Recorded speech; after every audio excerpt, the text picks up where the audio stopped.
Hi, I'm Anne. Mixed neurological relationships or intimate relationships between typically developing people and people with autism are very unique.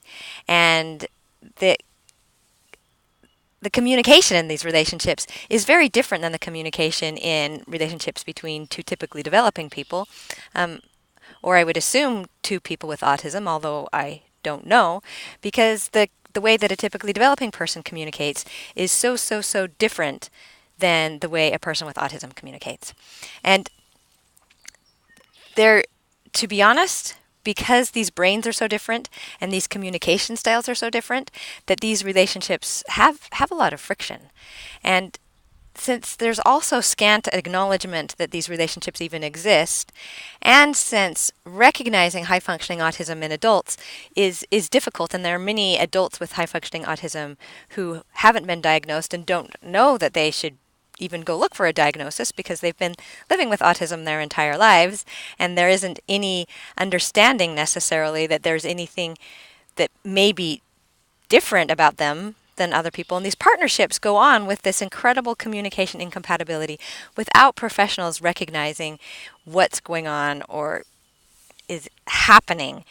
And many professionals as well aren't qualified to diagnose autism. So if a couple comes into a, a an office for services to get help with their relationship and the professional doesn't recognize autism, then the professional will be trying to give the couple support based on techniques that are really meant were really meant for typically developing people in relationships with typically developing people, and they don't necessarily even get to the crux of what the couple needs in order to move forward.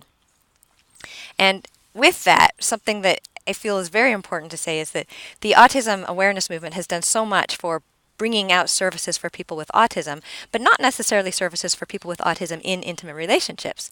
How where are the services that they need for this specific very important part of their lives?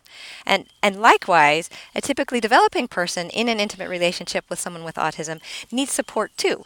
It's that both partners in these intimate relationships are valuable and important, and it's different than going to a parent and saying, "Let me show you, parent, how to support your child with autism."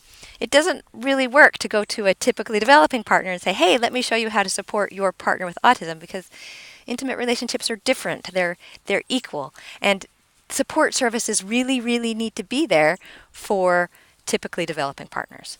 Both sides need support and acknowledgement of the unique relationship situation that they're in. More soon.